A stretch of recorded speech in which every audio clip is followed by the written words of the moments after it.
हमारे देश के संविधान में मतदान का अधिकार एक ऐसी ताकत है जो किसी ब्राह्मण सदस्य से कहीं अधिक ताकत रखता है। इस पूरी दुनिया में गरीब वही है जो शिक्षित नहीं है, इसीलिए आधी रोटी खा लेना लेकिन अपने बच्चों को ज़रूर पढ़ाना। निज स्वार्थों को तब तक स्वेच्छा से नहीं छोड़ा गया है जब तक कि मजबूर करने के लिए पर्याप्त बल ना लगाया गया हो। हालांकि मैं एक हिंदू पैदा हुआ था, लेकिन मैं सत्यनिष्ठा से आपको विश्वास दिलाता हूँ कि मैं हिंदू के रूप में मरूंगा नहीं। मैं यह नहीं मानता और ना कभी मानूंगा कि भगवान बुद्ध विष्णु के अवतार थे। मैं इसे पागलपन और झूठा प्रचार प्रसार मानता हूँ। एक महान व्यक्ति एक प्रख्यात व्यक्ति से एक ही बिंदु पर भिन्न है कि महान व्यक्ति समाज का सेवक बनने के लिए तत्पर रहता है। एक सफल क्रांति के लिए यह आवश्यक नहीं है कि असंतोष हो। जो आवश्यक है वह है न्याय, आवश्यकता, राजनीतिक और सामाजिक अधिकारों के महत्व पर गहन और गहन विश्वास। राजनीतिक अत्याचार सामाजिक अत्याचार की तुलना में कुछ भी नहीं है। समाज को बदनाम करने वाले सुधारक सरकार को नकारने वाले राजनेता के तुलना में अधिक अच्छे व्यक्ति हैं। अन्याय से लड़ते हुए आपकी मौत हो जाती है तो आपकी आने वाली पीढ़ियां उसका बदला जरूर लेगी, और अगर अन्याय सहते हुए आपकी मौत हो जाती है तो आपकी आने वाली पीढ़ियां भी गुलाम बनी रहेगी।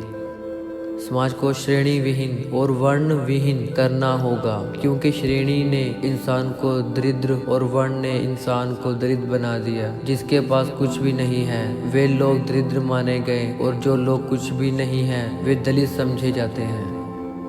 इतिहास गवाह है, जब नैतिकता और अर्थशास्त्र के बीच संघर्ष हुआ है वहाँ जीत हमेशा अर्थशास्त्र की होती है।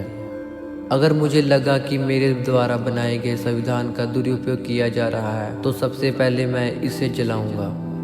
यदि हम एक संयुक्त एकीकृत आधुनिक भारत चाहते हैं तो सभी धर्मों के धर्म ग्रंथों की सहप्रभुता का अंत होना चाहिए।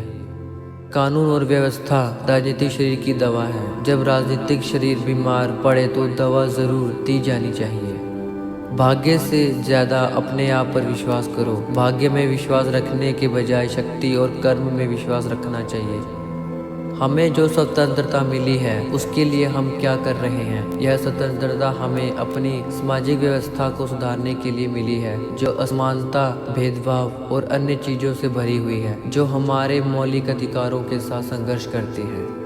मंदिर जाने वाले लोगों की लंबी कतारें जिस दिन पुस्तकालय की ओर बढ़ेगी, उस दिन मेरे इस देश को महाशक्ति बनने से कोई रोक नहीं सकता।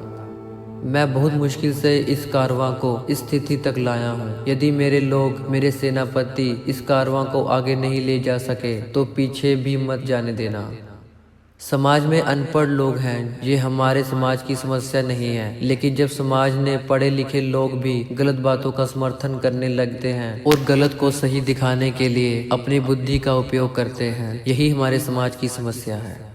मैं समझता हूँ कि कोई संविधान चाहे जितना अच्छा हो वह बुरा साबित हो सकता है यदि उसका अनुसरण करने वाले लोग बुरे हों। एक संविधान चाहे जितना बुरा हो वह अच्छा साबित हो सकता है यदि उसका पालन करने वाले लोग अच्छे हों।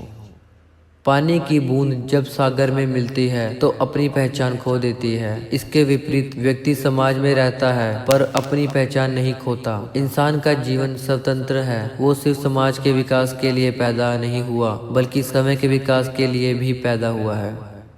आज भारतीय दो अलग अलग विचारधाराओं द्वारा शासित हो रहे हैं। उनके राजनीतिक आदर्श जो संविधान के प्रावधान में इंगित हैं, वो स्वतंत्रता, समानता और भाईचारे को स्थापित करते हैं, और उनके धर्म में समाहित सामाजिक आदर्श इससे इनकार करते हैं।